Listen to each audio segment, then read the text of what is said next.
Hi there everybody, this is Dave and welcome to new RPG news. We have a lot of stuff to talk about today, from some Lunar news to some Breath of Fire news to some strategy RPGs, action RPGs, turn-based RPGs. A lot of games that were available on the PC are now coming over to consoles. Tons of different stuff to cover today, and I do think that that's definitely worth a sub, as I do try my hardest to hit 100,000 subscribers.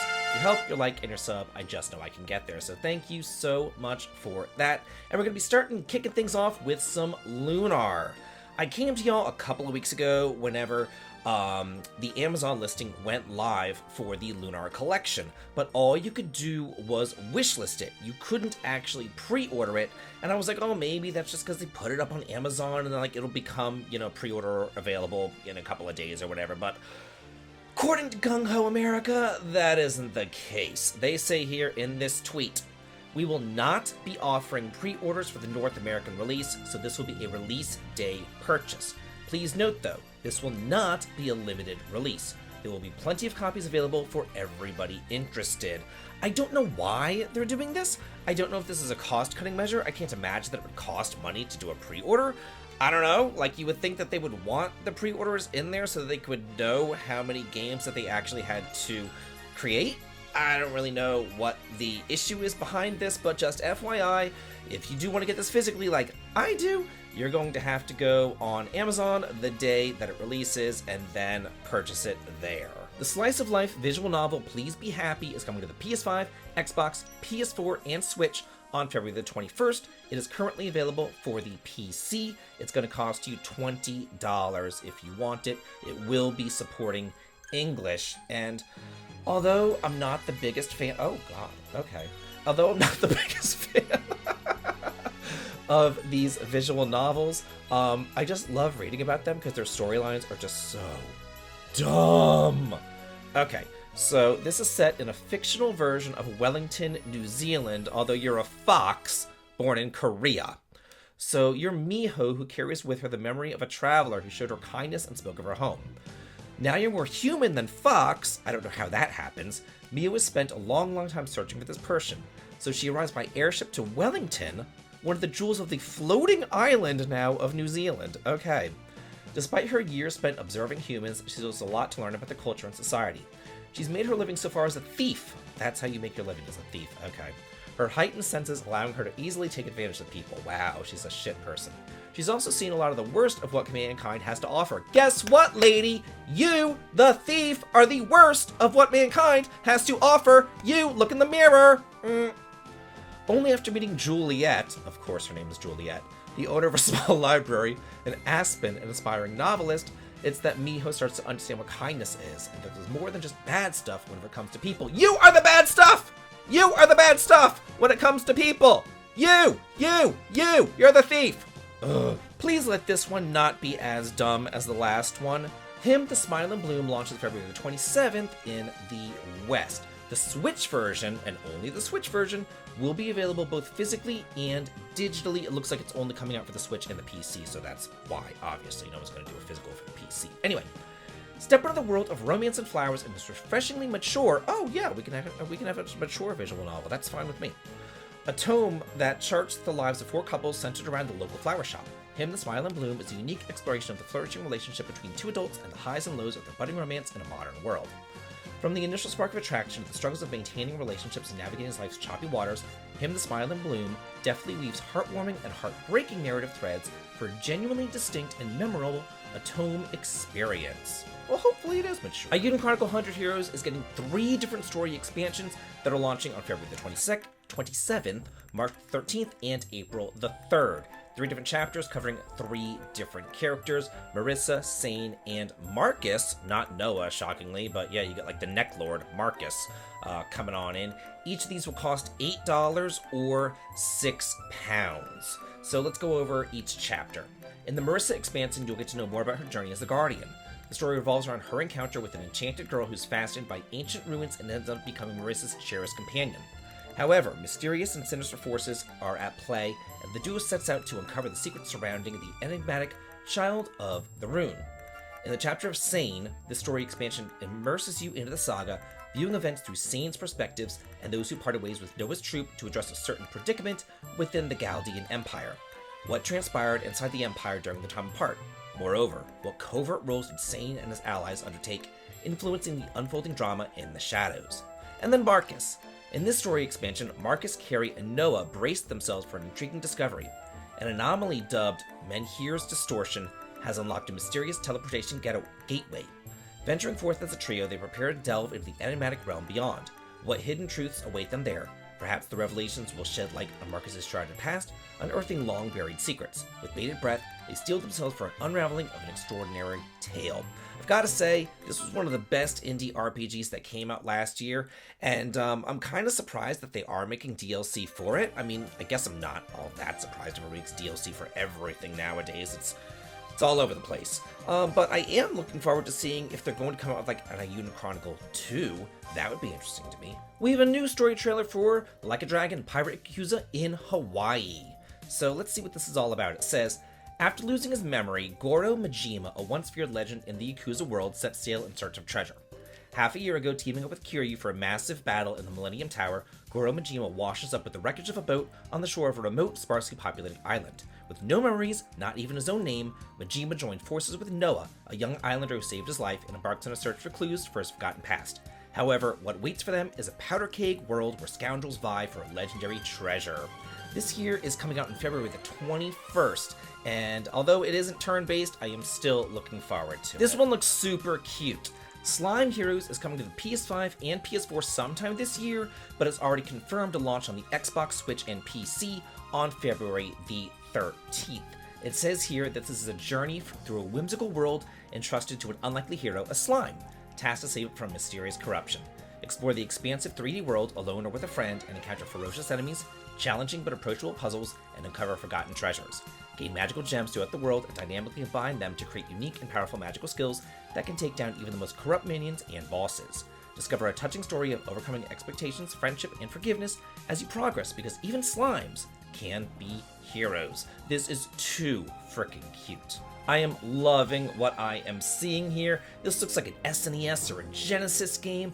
It looks like Symphony of the Night. This is freaking cool. It's a Metroidvania game called Chronicles of the Wolf, and it's launching this summer for the PS5, Xbox, PS4, Switch, and PC, and physical editions will be available for the PS5 and the Nintendo Switch. It says that here you step into the role of Matteo Lombardo, a young apprentice destined to become the true knight of the Rose Cross Order. Tasked with hunting the mythical beast of Gevudan?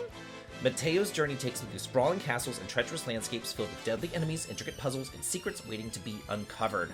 Like, this looks like, look at these pictures. This looks great to me. This is my childhood right here. This is like PS1, late SNES stuff. Like, this is, oh my god, look at this. He's crossing the lake in the boat, just like Castlevania 2, even though I hated Castlevania 2. But like, this is freaking cool. I'm really liking what I'm seeing. Oh, hello. Magical Delicacy is coming to the PS5 and PS4 sometime this year. It's already available for the Xbox, Switch, and PC. Let's see what else we got going on. Okay, so it looks like it came out on July 16th on the Xbox and PC, but then it came out for the Switch on August the 15th. So you may already have it there, but let's read about it because I personally never heard of it before, so who knows. It says, this is a wholesome adventure set in an enchanting world. Magical Delicacy invites you to play as the young witch Flora, who travels to the adventurous town of Grat to grow her magical skills and fulfill her dream of becoming a fully fledged witch. Upon arriving, she takes up shop to cook meals and potions for the diverse cast of characters, from the charming townsfolk and mysterious travelers to forgotten figures of legends and masters of the crafts.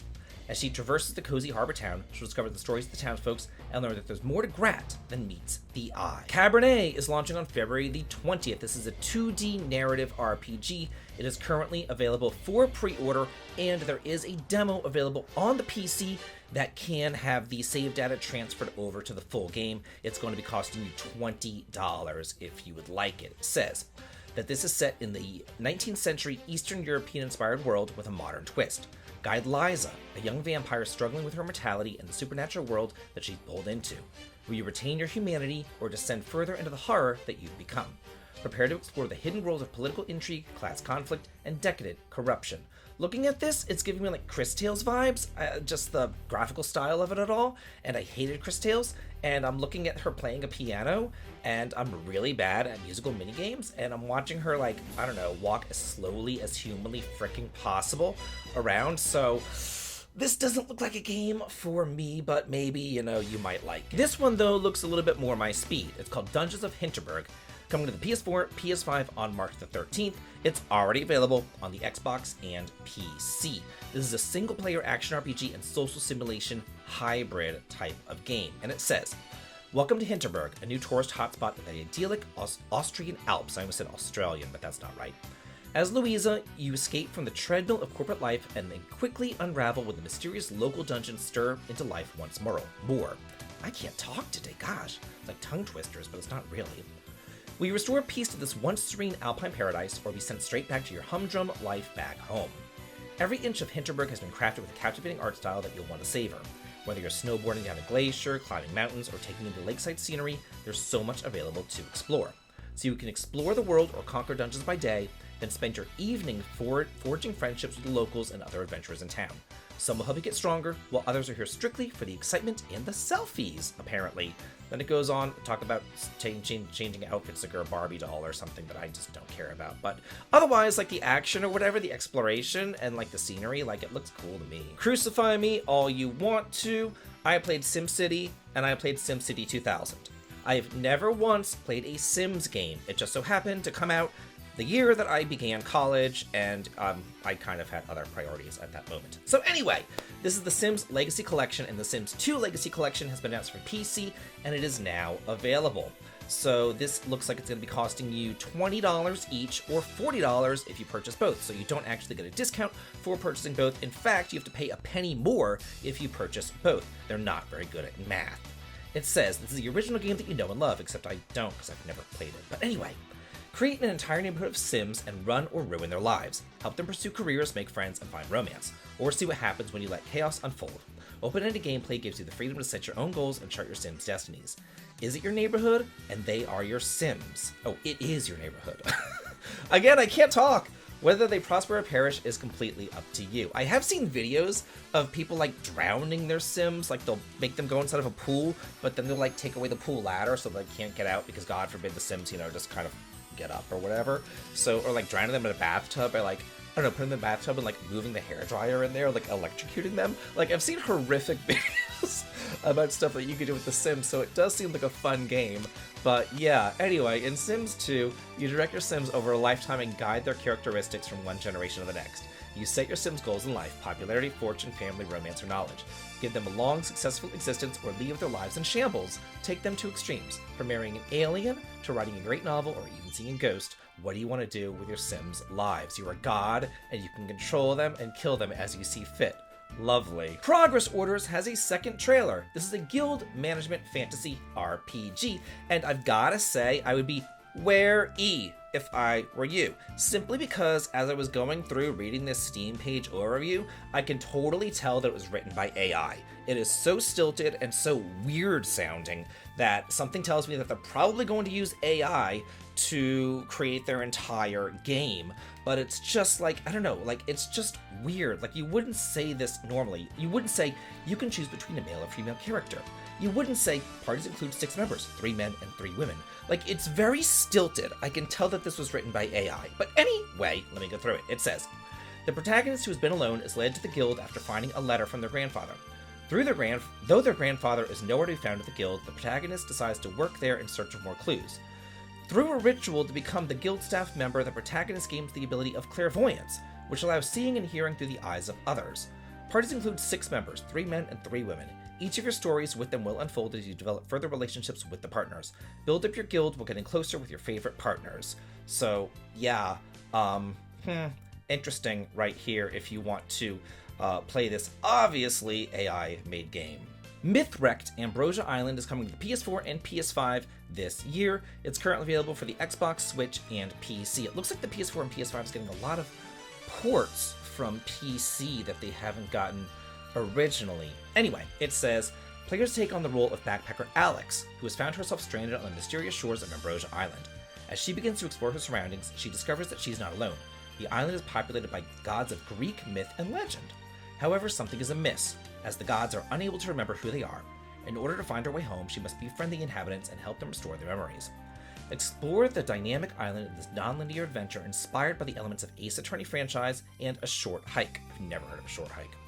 Unravel the story of the island and build friendships with the gods through a unique relationship mechanic. The closer that you become, the more they're willing to help Alex with their godly powers. Solve the mystery of Ambrosia Island, save the gods, and help Alex find a way back home. Apparently this is award-winning. I've never heard of it, but it's award-winning, so yeah, I guess that's why it's going over to the PlayStation. No relation to Stardew Valley, Sugardew Island is here, launching on March 7th for the PS5, PS4, Switch, and PC, and then shortly after for the Xbox family of consoles. Physical editions will be available for the PS5 and Switch starting on March the 14th. So it says that this is inspired by the Harvest Moon games, but not Stardew Valley. Nope. This is a love letter to the cozy genre where you can unwind, relax, and enjoy hours of delightful gameplay running your own farm shop on a quiet and peaceful island. On your cozy gaming journey, you'll try your hand at running your own farm shop, selling goods that you farm on the island, care for your animals, grow crops, gather resources, and complete Harmony Tree quests to restore balance for the cute forest folk inhabitants. And now for our final story. Guess who wants our opinion? Capcom wants our opinion. And this survey, and I'll include a link to it down below, this survey, it's about the Monster Hunter Wilds Showcase and all this, and it talks about that because that is what it's about. However, they ask towards the end of the survey, hey, what are your favorite games in the series? What series would you like to see come back? Do you have any further comments? And you know what's sitting there? Well, I'll tell you. Breath of Fire is sitting there, along with some other stuff that I really like Mega Man, and Okami is there too, but we already know that Okami is getting an HD remastered, but it would be nice to see Mega Man and Breath of Fire come back. So although this isn't like saying, hey, it's coming, but I mean, at least Capcom's acknowledging its existence, and if we can mobilize together and get everybody to fill out the survey and be like, hey, I really want Breath of Fire, maybe we will get Breath of Fire. So, you know, here's to hoping. Hope springs eternal right here with me. So, hope that y'all enjoyed this episode of New RPG News. I always have a good time putting these together. It's a lot of fun for me. And yeah, let me know what stories you liked. Let me know if you're going to be buying any of these games. And as always, have a good day.